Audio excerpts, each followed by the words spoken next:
Do I sound better? Not yet. It may not get no better than this then. Stop fucking with everything, and then you'll start sounding better. Okay. All right. This is what you sound What like. is Do I better? Is it better now? Is it better? what is given now? Sounds fine. Is it sound better? Yes. If it means you're Okay, gonna cool. stop fucking with it, the answer is yes. It's no guarantees. I don't have the assurance I need at this point.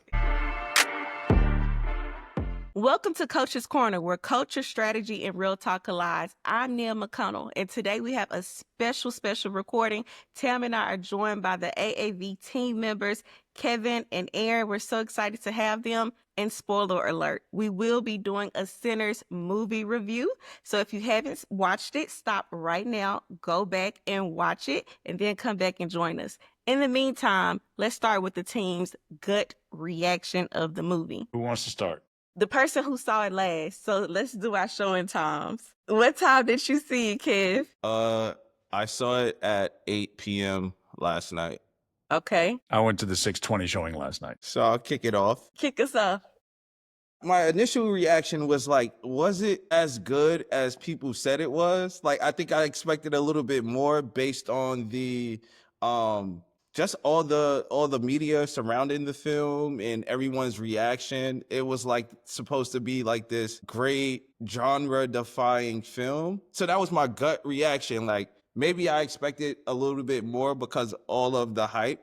But I thought it was a really, really dope film. I thought it was good. It kept me entertained. I was afraid that I would fall asleep like during the show, and I did not go to sleep at all. I stayed up and yeah, I made it through to the end. We like to say you telling your age around here. You It sounds told more your like me than Kevin. No, I mean, I don't count myself out to go to sleep. I didn't sleep at Sinners, but I sleep at just about every movie now. It's the best rest of your life when you It's when a you four, paying yeah, it's a bills. $14 nap for sure. It's all right. Yeah. Okay, Tam, what was your gut reaction? So first of all, I think Kevin's reaction was hilarious. She's like, was it overhyped and too much? And I'm not really sure, but it was really, really, really dope at the same time. Like that was an interesting. So for me, I'll tell you, I came in obviously biased from all of the, hype and everything else. And I do think there are two ways of looking at it. I will personally say that Ryan Coogler does not owe me anything. I thought I was highly entertained. I enjoyed it. I give it sort of like 10 out of 10, 5 stars, whatever you want to put. I enjoyed it a lot. I will say in terms of like the bending of the genres and melding of the genres, I think that's a generous and a really positive way of looking at it. Another way to look at it might be that he was kind of all over the place and just did what in the hell he wanted to do, which is to me also a compliment, and he's earned that. I think he did a lot of just what the hell he wanted to do in this movie, and he earned that. And like I said, I was highly entertained. I think it's hilarious that it's billed as like a horror slash vampire movie, and vampires didn't have to have a thing to do with this movie for me. Like that was almost like a side plot that was necessary, unnecessary, could have done with or without it. And that's not even a critique. It was just, I enjoyed the movie that much. Tam, I agree with you. My gut reaction was, this is like a heartbreak story. I immediately felt the heartbreak from Smoke and Stack, and when they started to introduce the back characters, as soon as they introduced Mary, I was like, dang. And then when they introduced Annie, I was like, dang, my boy's down bad. They ain't got their girls. They done probably just kind of ditched Chicago. Like they on a redemption in Mississippi. I felt the love connection first, and then the love between Sammy and Stack and Smoke. I felt all that, and then the love of the South, and then the heartbreak of it all because they couldn't have their freedom. Real quick, can I just say that the two love interests, the two ladies that came in, Smoke and Stack's love interests, I have all kinds of time for just like the rainbow of Black beauty, right? Love that neither one of them held to a type. It wasn't just Halle Berry walking across the screen. You know what I mean? It wasn't just Paula Patton. This was Black beauty and sensuality and sexuality from across the spectrum, and I had all kinds of time. Same. Erinn, what was your gut reaction? I think the film was really, really good. I watched it twice. So I watched it opening weekend and then I watched it last night. I will say the audience reaction when you are in a predominantly Black movie theater versus like an array of different cultures in the movie theater was two different So that was pretty funny to me because I love us as a community. We talk back to the TV, we talk back to the screen. So there were certain notes where she was like, "I beat everybody in here," and everybody was like, "Who are you gonna beat? Who you gonna beat?" So like, I love that type of banter, that interaction. By the way, her swag, like in that moment, did everything for me. I love that. I loved it, but I was also one of the people in the theater. Who you gonna beat? Because But she said it with I'm looking around confidence. in the theater. Erinn, she did not She said it hesitate with though. confidence. She was for She real. Like I didn't. believed she was going to beat somebody just by the way she said it. She said it, and I was like, "All right, we gonna see." But I'm like, I was too involved into the film at that moment. I too was watching like this because I scared if the wind blows too hard. So like, I am a scaredy cat in that regard. But I thoroughly enjoyed the film. I'm a person that like loves production, so I saw the value of it from a production standpoint. I love the press tour that they did with Ryan Coogler, where he was explaining the different types of film, and I think that also added to the lore of the film for people that are really, really big into film, into cinema, and then people that are just your casual watchers. So I feel like there was something for everybody within the film, and like you were able to pick up on different themes. And I think for me, the overall theme of the entire film was just do it scared, but you have to do it. And I think that is something that like kind of across the board for every character in different regards in different points of the film. Erinn, you gonna drop the mic that quick? Do it scared. I like that. Do it I mean, like scared. if you think like I live, that's my personal mantra. I believe that if I don't do it scared, like by me not pushing myself, I'm going to negatively impact somebody else's journey. So like I do it scared because I know the people that I will help cultivate, help employ, help bring up with me are depending on me to do it scared, right? Wow. So I think Stack and Smoke did it scared by going to Chicago. I think that Sammy did it scared by living his true essence of himself. Like he knew he was a blues player, right? I know that even whenever So hold on a what was second, the Erinn. the Was Sammy Delroy Lindo or the younger character? Which one was Sammy? the younger character, Okay. Thank you. Delroy Lindo, he did it scared when he was like, "Hey, like I've lived my life. I know this is going to be my last point. I'm going to protect Sammy, who I know is coming up behind me to keep the torch being carried." So like to me, there were layers of like you have to do it scared because you know that what you do in this moment is going to impact someone else's life down the road. I.e., what's her name, Annie, put it into my chest because like I want to be released. I want to be with the ancestors that. So I'm a person that also reads between the lines. So like this may be a lot deeper than what we were I'll going come into with that. talking about. I'm lapping it Nah, up. this Yeah. is where we actually, Erinn, you took us. We have 4 points today, y'all. We talking plot, story, character development, and impact. And Erinn took us right into the story and some of the impact of that movie. So I really, really appreciate that. Let's stay in story. Erinn just told us the story, which is Doing It Scared. Kev, how did the story resonate with you? I thought the story was really interesting, right? And I thought about what it was saying. So one, there's this idea of like returning home, right? So the twins left and they came back home. And then the second, and Sammy did as well through all the chaos. He came back home at the end of the night. I thought that was interesting. But then I would start thinking about music, how, music was, or even entertainment. So to leave home, they grew up in a plantation, right? Which to me, I'm from New York City. That could be the hood, places of poverty, right? So to make it out of places like that, usually you have the route of crime, right? Selling drugs, all of this stuff. How do you get wealth? Crime, right? Boom. And the other routes for success, right? Are sports, right? Which is entertainment Talent. and music. You dig what I'm saying? So those are things. So I was like, okay, cool. The twins went out, they went to Chicago, they came back, you know what I mean, through crime with money, right? So now they're reinvested in their neighborhood. They're opening up this franchise or this place of business to conduct legitimate business, right? And then they recruited their talented cousin who's like this their little cousin who's a great blues singer. He has this amazing talent and they're giving him the platform. To me, that's kind of like the story of, if you look at the origin of record labels like Cash Money, you had two brothers, you know what I mean? Kind of came from the streets and then they come back and they want to transition to legitimate business. You also have the origin of Rough Riders with a similar narrative. Two brothers, Y and D, right, started Rough Riders. And even like Master P, right? Cool. So like it's a lot of parallels, right?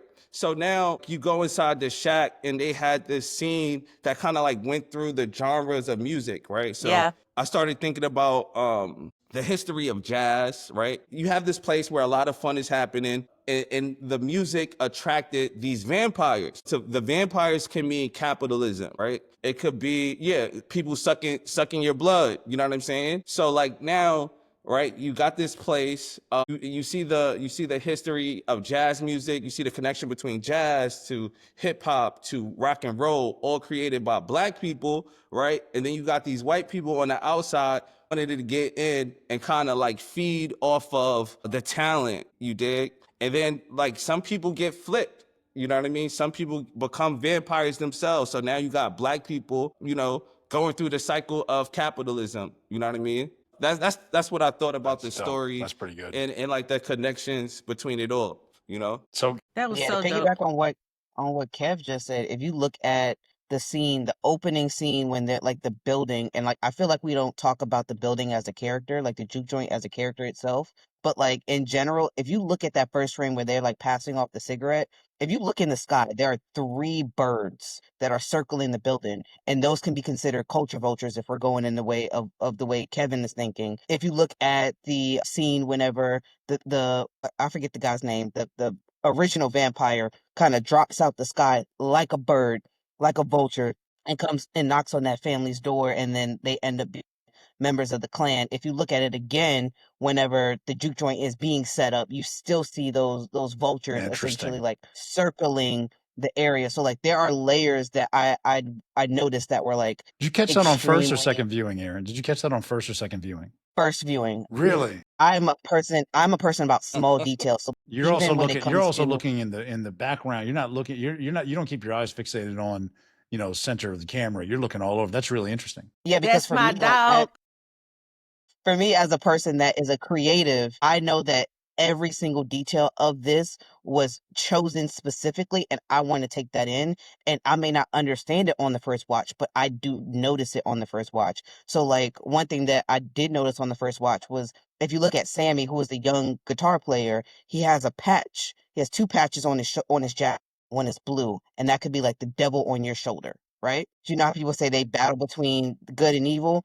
Those patches, because if you look at Smoke and Stack's design aesthetic, one was red, and like red, his counterpart, his partner, which was the passing woman, she also, her attire also reflected red undertones. Smoke, he wore blue, his counterpart also wore blue in most of her clothing styles. So like if you pay attention to those small details, they start to weave together where I believe Sammy is the best and worst of both of the twins. And it also comes from like their family background, understanding that the guitar at the end of the day was their father's, and understanding the difference between the Smoke and Stack's father and Preacher Boy's father, and how those are kind of parallels there. So like shout out to Ruth Carter. She did an amazing job when it comes to like Who's Ruth Carter? That's the design She set also designer or did the something. costume. Costume Yeah, she designer. did the Okay. costume for Wakanda too. yes, she's done Spike Lee movies. She has her own museum exhibit. She is a legend in the costuming world, in this fashion world, and the storytelling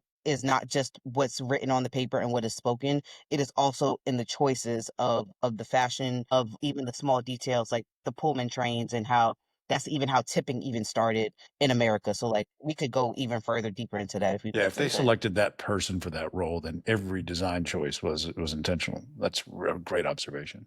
To me, the pivotal moment of the entire film in terms of artistic representation was that dance scene where just at the surface level, it was so just enjoyable to consume, where it was literally blues and hip hop and African culture and African music and dance, and the way it was so frenetic, but there were they weren't even Easter eggs. They were there to be observed and seen. For me, that was like, I view that as a fulcrum. So I didn't draw the capitalism link that you did, Kevin, but I see it. I didn't observe the vultures, but the colonizer mentality, so to speak, clearly came through. But for me, that moment of music and the mashup and the history and the future and all those things relative to the point in time where the movie was set, was so critical to me because I definitely viewed it as a fulcrum. So the way I think of it is this: you think of like the high point, think of a seesaw, right? And the fulcrum being in the middle, being that scene, and the height of Black and African culture at the prosperous times in African kingdoms. You think of, everything from the Mandinka tribes to, modern day Kenya, Nigeria, and like the cultures of Nubia and Upper Egypt, and then you go into the pharaohs of Egypt and the pyramids and everything else, and then you come all the way down. Remember where that fulcrum is, and as it starts to descend in the Middle Passage and the diaspora and the low point whereby music and everything from food and everything else and inspiration was sought and developed, and then starting to come back up. And this movie was set in the time of Reconstruction, right? And there's a huge history lesson in all this.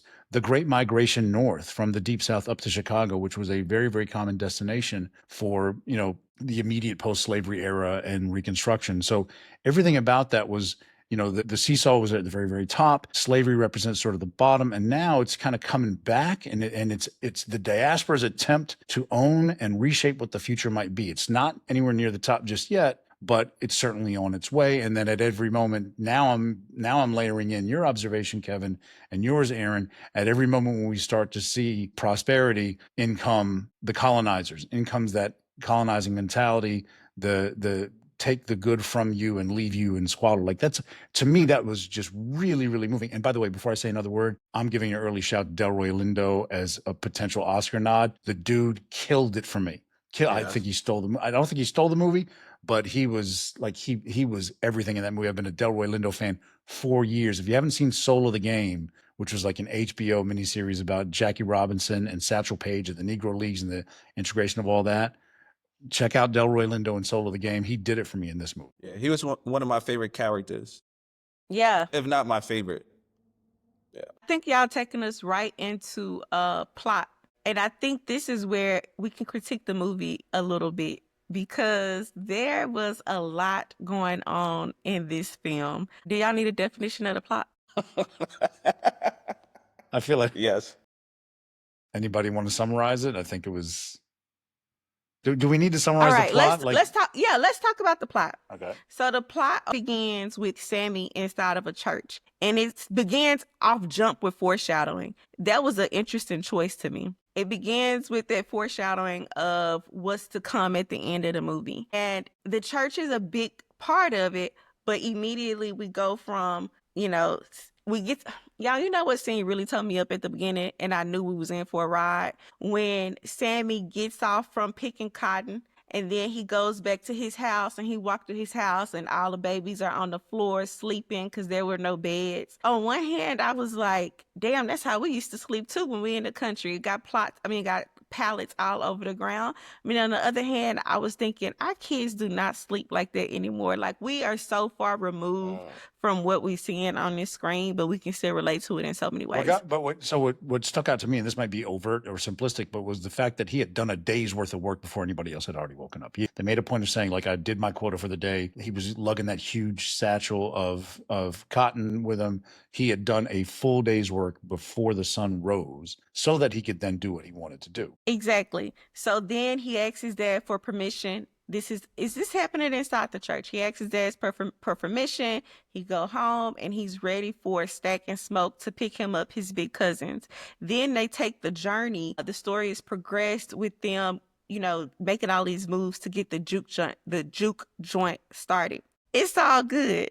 We're learning more about Stack and Smoke. Here's where it gets interesting. When the vampires just pop up in the movie, I'm like, what the hell are these white people doing? Before we go what to the hell? vampires, I'd like to ask Erinn this, because she seems to be the most keen observer of symbolism in this. The snake in the back of the truck. What was the relevance of that? I think it could be viewed in a few different ways. One could be like, I know, thinking like of the Sankofa bird, of like it kind of swallowing its own tail. Also, like if you look at how it was coiled back in after it was like essentially killed, it could be reminiscent of the Sankofa bird. It could also, if you look at where they killed it, it was essentially right below the head near the neck area. So that's interesting. That's it. That's the way. Yeah. Okay, so that goes back to it. It's so much foreshadowing in the movie. I'll say this. I would say I thought it was just But establishing like the unspoken partnership between Smoke and Sack. Like we're just extensions of one another. The way he threw the knife, he caught the knife, he stabbed the thing, and it was like sort of instant reaction, totally. But the neck wound was an interesting bit of foreshadowing to your point. I would say it's a yes and, so like it developed their rapport with each other, but every single thing that was said from every single character was a flashback. So it's like even when Sammy was like, "Can I drive the car?" He was like, "You can do it in the morning." He ended up driving the car back to the church in the morning, where he told the woman Damn. that Did was you like passing. read the script or something? How do you remember that? That's a lot of No, I detail that you've committed to memory. just pay attention. I pay attention to the small details. So when he said, I think the passing woman said, go to hell, or one of them said, go to hell. He's like, I'll see you there first, because they ended up being trapped together at the end as vampires. When Delroy was like, hey, I a certain amount going to this other juke joint, but is your establishment tomorrow and the day after that, or is it 10 a one years night from only now. kind of thing? Right. Everything said was intentional, and I'll give whoever did the writing, um, a very, very big shout out. I don't know who did it, but like every single detail was foreshadowed in that second act after we had that big musical moment. Another thing I really want to shout out is the art of negotiation, which I think was a really big lesson that goes Yes. a lot of people's head whenever they were in whenever what was it, Smoke was kind of negotiating with the younger girl. Have you ever heard of Smoke and Stack twins? Okay, I'll give you a dime for every minute, or and she was like, okay, great. And then she just hopped, it was like, no, no, no, like when numbers are involved, we go back and forth. And I think that was a great, but I also noticed that when it came to a black girl or black young woman, she took the first thing that was available. Ever it came to the Asian woman, she negotiated immediately back and forth. And I back to knowing what your worth is. So it's like we are so quick to take what seemingly a great offer, but we're talking ourselves out of money. So I thought it was immediate where she came across the street. She was like, I'll do it for this. And he said, "No, I'm gonna do it for this." And they went back and forth until they found that middle number, and that, I think over a lot of people's head. And there's no time wasted in this film to me, because there's something that ties back to a bigger conversation in general. That's so dope. Yeah. So how y'all want to take that back to the plot? Cause y'all gonna make this editing hard for me. I Let me see just say this. right I thought now. You were this was talking about I think top line, this was a black ass movie. Like this was a really black movie to me. Even the Asian characters had like they were like Asian people that grew up in a black neighborhood, is what they sounded like to me. You know what I mean? So for me, every pearl of wisdom, every message of consequence, subliminal or overt, was delivered by and intended towards and directed towards a black audience and a black cast of characters. This was Ryan Coogler. Like I said, when I said at the beginning, I think Ryan Coogler did what he wanted to do. This was Black Panther and damn the commercial aspects of being in the Marvel universe. Right? This was I have earned my right to do what I want to do with this film, and he was very much that way. And also, like Ryan Coogler speaks with a very specific and very distinct sort of Southern California stereotypical kind of drawl. He imparted that to some of the characters here as well. Like it was, damn it, we're just going to be who I want this to be. This is going to be my thing unapologetically, and we're going to make it as black as can be. And that was for me the wisdom, the financial wisdom of Delroy Lindo's character, to the point that Erinn just made about, will you be here 10 years? Yeah, I can take a money grab now, but what is the longevity of that? Even that is a lesson in financial prudence. You know what I mean? But there was the source of excellence, the source of intelligence, the source of expertise at every single turn was black. And that was, to me, that as much as anything else, that was what really came through to me in consuming this movie. I think that's where the plot lost me, because I really could have did it. I could have done the whole movie without ever seeing those white people, and it still would have been a full story, full plot. It would have been so good. Like I'm not mad at it, but god Yeah, dog. but would you rather? Sorry, go ahead, Kevin. What's interesting to me, and I guess it actually includes the white people, right? So let's back up for a minute. So like the film started in the black church, right? And when you think about black contemporary music, it kind of began from the black church. So there would be like no blues without church. You know what I mean? Negro spirituals, that's where they used to go and sing and all of that, right? And then what was interesting to me was in the film, we also get introduced or see like African spirituality being practiced, you know what I mean, by the characters. Later at the end, you know, when Sam was literally about to be attacked by the vampire, you know, he started saying, quoting scriptures, right? That the vampires knew The Lord's and Prayer. started this, yeah, the Lord's Prayer. They started to recite it with him.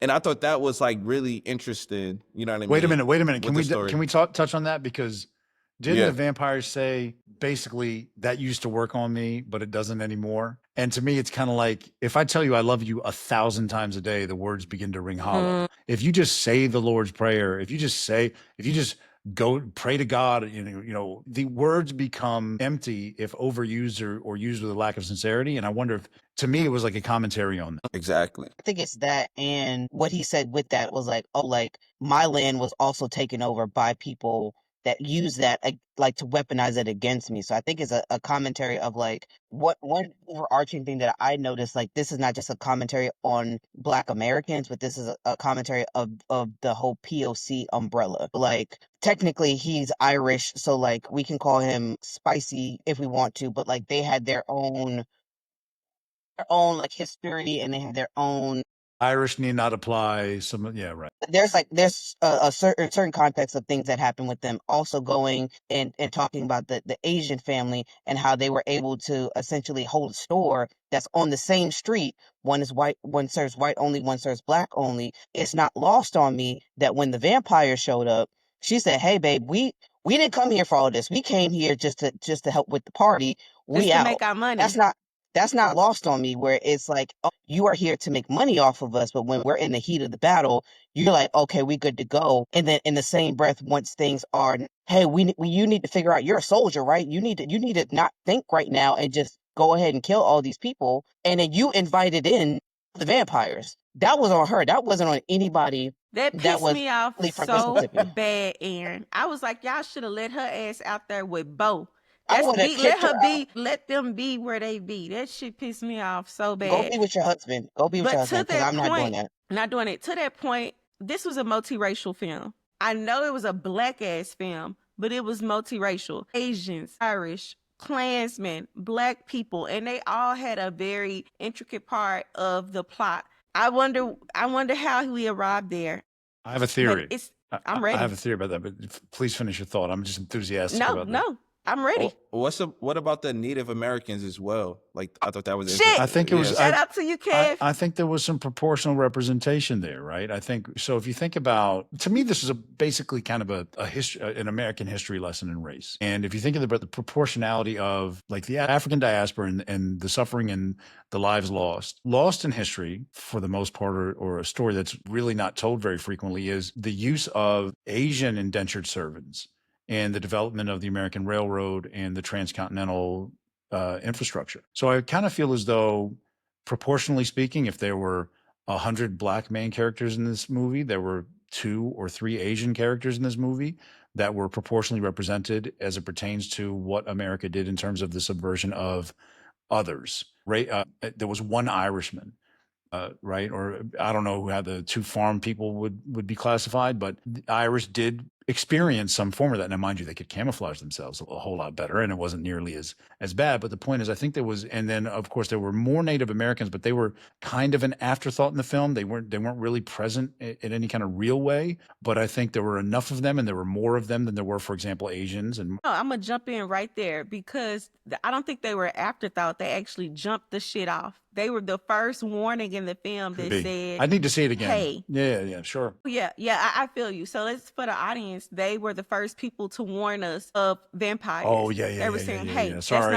That's not who you think it is. We need to kill them now. Imagine if they would have let the Native Americans kill the vampires then, but those Klanmen thought the Irish was their people. As it pertains to American history, Native Americans are the ultimate harbinger of things to come. Like, you're going to we're going to wipe them out first. Now we're going to bring other people in and try and wipe them out too by working them to death, right? Like, so for me, it kind of solidifies my half-baked theory that this was kind of proportional representation of American history as it pertains to the subversion of non-white people. That's right, Tim. I would say my one critique of the film, well, not one, but because I have a few, but like one of my main critiques is that they said whenever they had come, if somebody's acting like saying that they need shelter, like that's not who they're not, don't believe who they are, right? And then they said, oh, they're not believing us.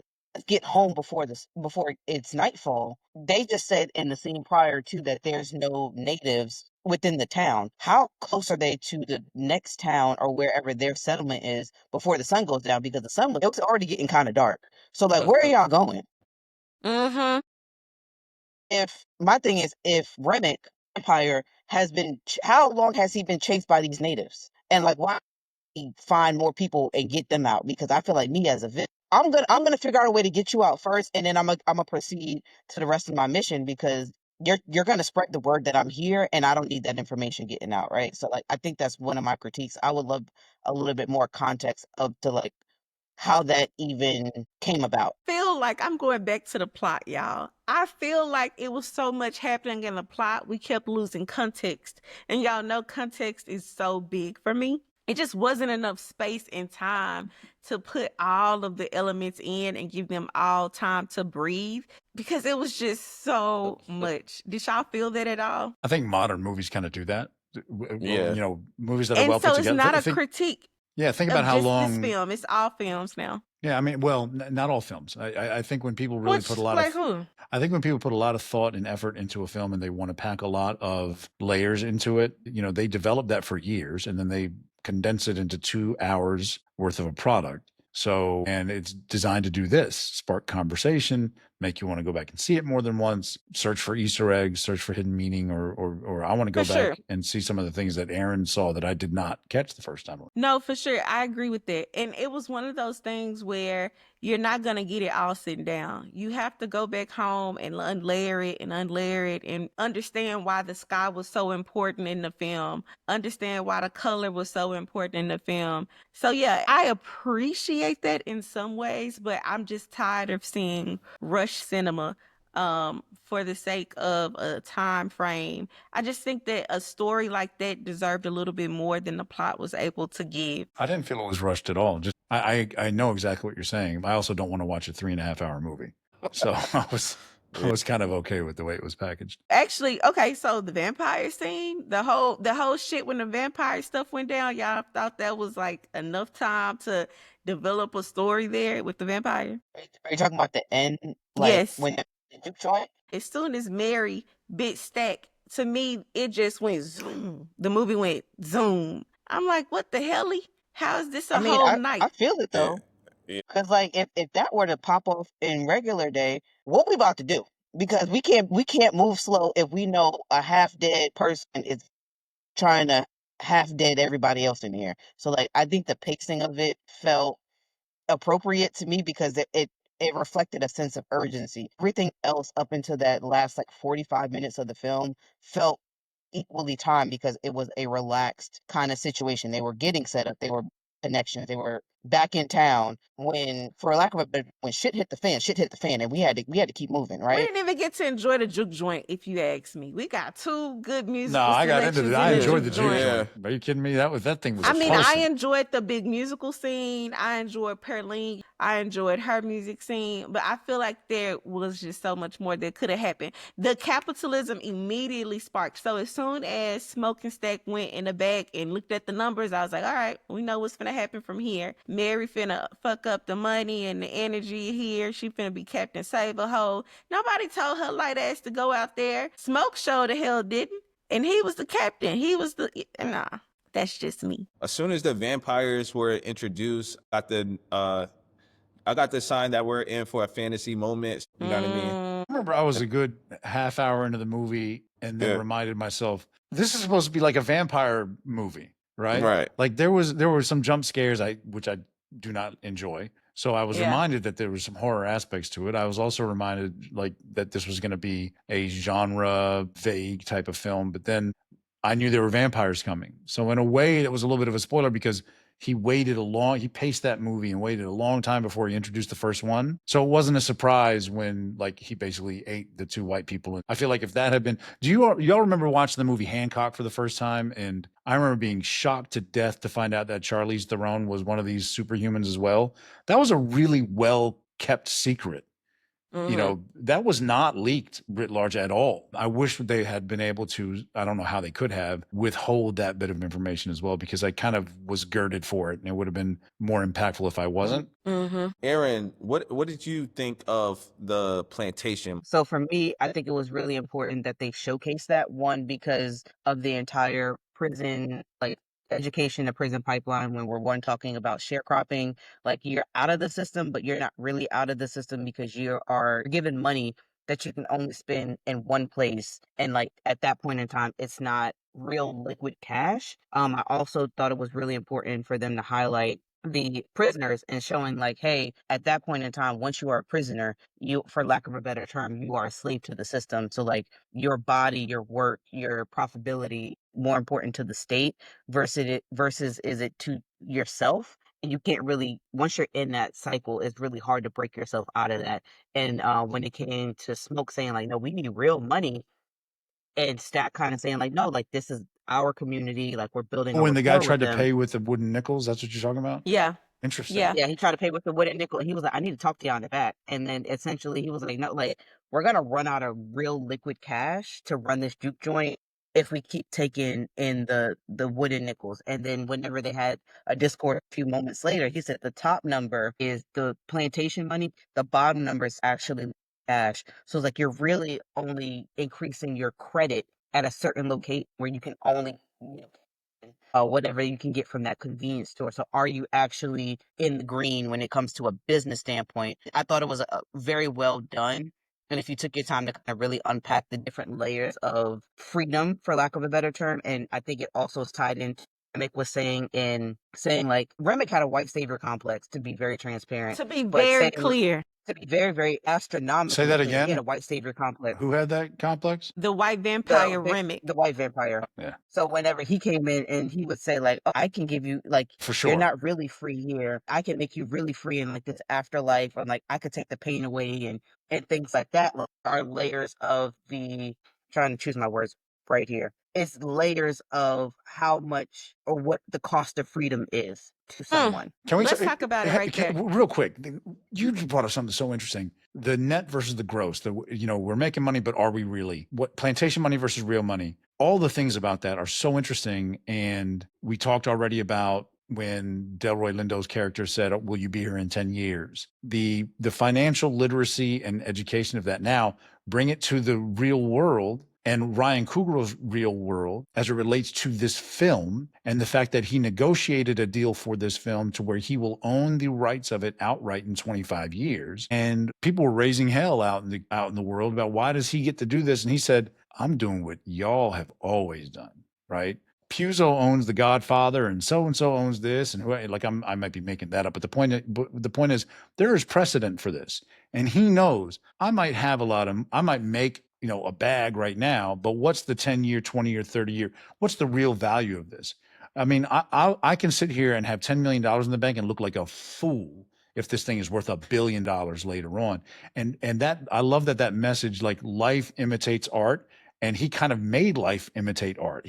This is part of why I said Coogler got to do what the hell he wanted to do here on every level, within the film, outside of the film, as it relates to the film in real world, all that kind of stuff. And I give the guy a shitload of credit for just advocating for himself and all the things that he did, not just on the creative side, but in on the business side of things. I think it all matters. When he did the media rollout and he broke down the way they filmed the movie, he wrote himself a blank check when he did that. It was amazing, and it just let us know like he was really in control of this film, and people that wouldn't have saw it because of they scary cats like me were like, "Nah, I love film. I gotta go in there. I gotta see what it's about." What do you I may mean? cover So my eyes like this. say more. What do you mean he wrote himself a blank check? What do you mean? What did he do? Yeah, so there's this clip, like a 10-minute clip, maybe even 20 minutes, of Ryan breaking down how they made this film. They recorded centers on literally film, like back in the day. So there are certain theaters where you can see the truest quality of the film, and that's like 70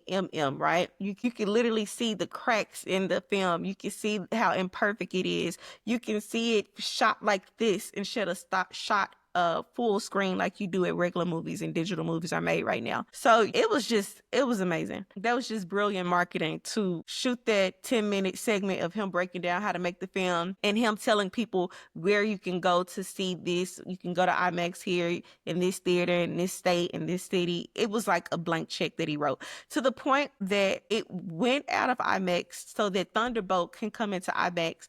Then Thunderbolt got kicked out of IMAX so that Sinners can come back. In Dallas, the first showing of Sinners in IMAX is at 7 o'clock. The last showing is at 1:48. They're not really going to be able to kick this movie out the theaters because it's in such demand, and now they're making so much money. Shout out to Variety, who thought they weren't going to make their money back, but we on that. We got that back. I wanted to talk about freedom. We're going to end on freedom and the cost of freedom in this film. And I think that the moment where I saw Smoke get his freedom was the moment I said, oh, okay, I see now why they could consider this a best picture movie. When we saw Annie in the all white and her nursing that baby, and then Smoke had to decide whether he was going to stay Smoke or he was going to stay, is his name Michael? Don't remember. Or whether he was going to become the truest form of himself on the other side and choose Annie. I bawled. I cried. I could not handle that moment. It was so beautiful. I feel like that's when that character got his freedom. Were there other moments where the loop of freedom came full circle from y'all? I'm drawn to like the symbolism of the guitar, how like the guitar for the character Sammy was it was like his ticket to navigate through life, you know what I'm saying? So it was his gift. He used it in church, he used it in the blues. It actually saved his life, you know what I mean? So it saved him from the vampires. He used it at the end to hit the vampire, which It was bought the him some silver time. in the guitar. Exactly. And then when he even returned to church back home, right, his dad was kind of like praying for him and asked him to kind of like relinquish the guitar. You know what I mean? But he held it in his hand. And then like we see him in his like, I mean, as an old man, maybe in his 60s, and he's still playing the guitar. So that was his token to live the best life. And I think that was like that's freedom, right? When you're able to do what you love, be who you are, and live the life that you desire, you know? That's freedom for me. See his grip loosen on the neck of Yes. that guitar, and it just never did. Exactly. As the graybeard in the room, I will say the freedom of like in the final scenes. I think it was like in the post-credit scenes when your boy shows up in his Coogee sweater, like the overdone 1990s, early 90s reference, and the bad haircut and everything else. But I think the freedom of like age, like he had become a legend in his time, and just the freedom of like, I'm not running from this. You know what I mean? I'm right here. There was a reality that sort of settled in on him when he made eye contact and he realized, oh shit.